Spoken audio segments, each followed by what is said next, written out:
Subscribe now and press the bell icon. Never miss an update. Hello friends, welcome to the channel Dev DVQA. In today's video, I will show you how we can use and or while writing the XPath. So guys, if you are new to this channel, then please subscribe and press the bell icon to get regular updates. On this channel you can get videos related to automation testing, manual testing and programming languages as well. So let's start with our today's video.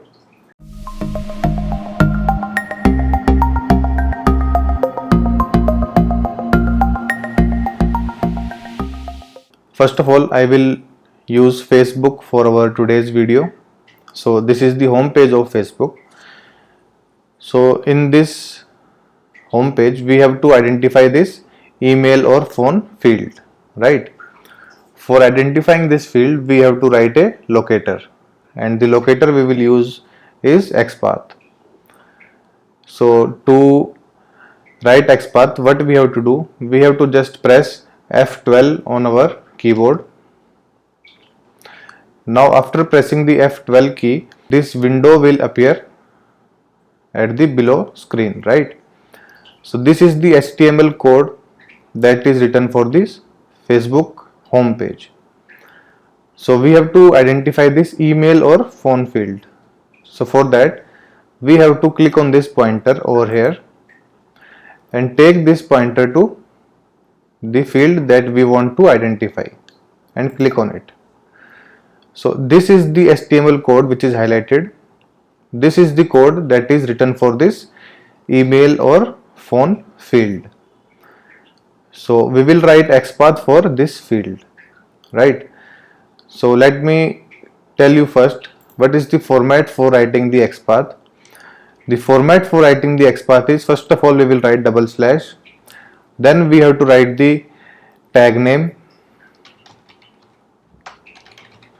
and after that in the square brackets we write @. After @ we write the attribute, then equals to, then in single quotes we write the value. So this is the format for writing the XPath. First we write double slash, then we write the tag name, and inside the square brackets we write @ attribute equals to value, right? So this is the format for XPath.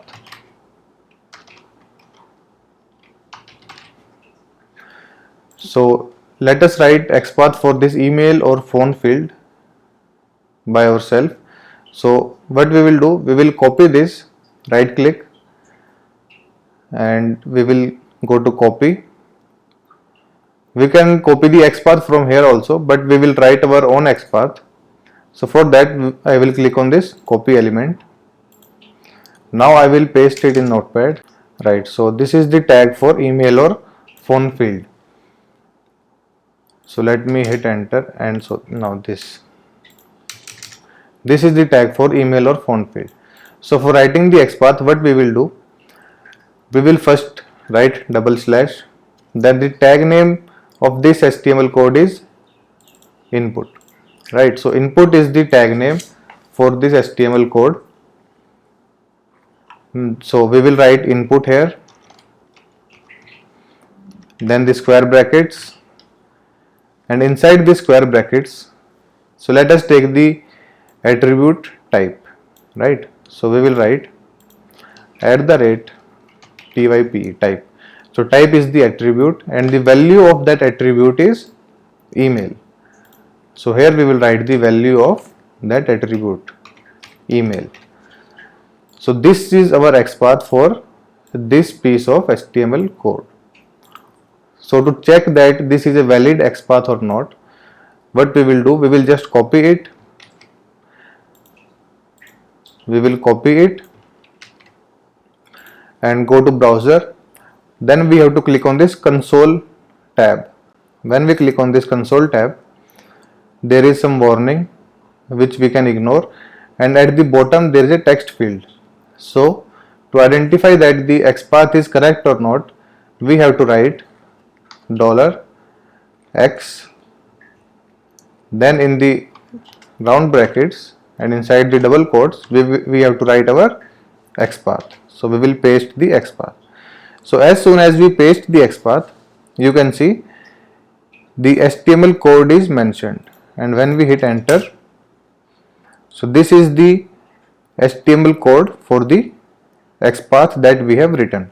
So it means our XPath is correct. So if you want to check that the XPath is correct or not, you can write in the console field.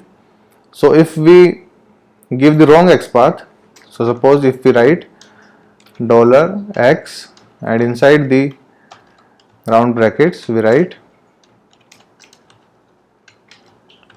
and here I will write email 123. So as soon as I write the incorrect XPath, then no result is displayed at the bottom, correct? So when I hit enter, so no result is displayed here. So it means that the XPath is valid, but using this XPath there is no element that is present on the page, right? So what we have to do, we have to write our XPath like this, $x, and in the round brackets we have to write our XPath. So as soon as we enter the valid XPath, so this is the output that is given by the console. So when we click on this, the HTML code, complete HTML code is displayed, right? And when we enter the incorrect XPath, for example, when we write, so let me write incorrect XPath this time. So I will remove this single quotes from here, and now if I hit enter, then this error is displayed that this string is not a valid XPath expression.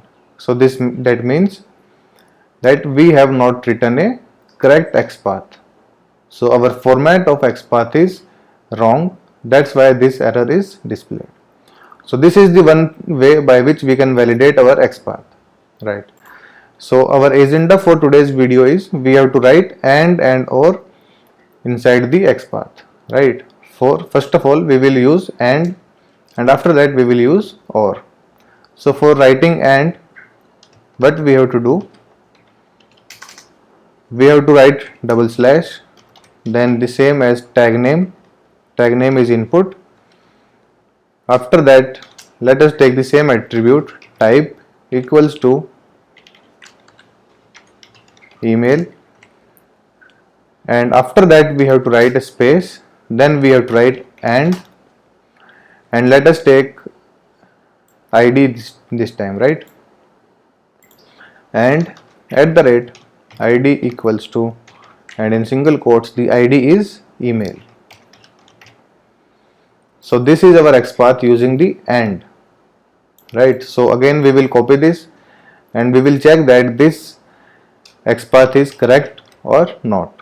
So we will go to browser and in the console tab we will write $x and in round brackets inside double quotes we will write our XPath.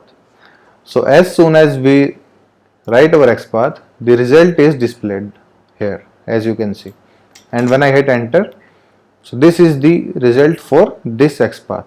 So it means the XPath is valid and it is correct. So using this XPath we can identify this element uniquely, correct? So now we will write or in our XPath. So same thing, for writing or we have to write double slash, then the tag name, then at the rate, let us take name this time, right? So name is email, so attribute is name equals to, in single quotes we will write email, and in place of and we have to write or at the rate So this time let us take this attribute data hyphen test id, right? So at the rate data hyphen test id equals to, in single quotes we have to write the value of this attribute. So this is the XPath using the OR keyword, right? So to check that this XPath is valid or not, what we have to do, we have to just copy it and go to the console tab, and at the below text we have to write $x, and inside the round brackets and inside the double quotes we have to write our XPath and hit enter. So this is the output for this XPath, right? So it means we have written a correct XPath and valid XPath. That's why this output is displayed. And if we have not written a correct XPath or a valid XPath, then the error message will be displayed here, as we have seen in the case of this XPath. So the string is not a valid XPath expression. This message will be displayed on the console if you write a invalid XPath. So guys, that's all for today's video. If you like my video, then please hit the like button. Please subscribe and press the bell icon to get regular updates. And if you have any suggestions, then please comment in the comment section. Thank you.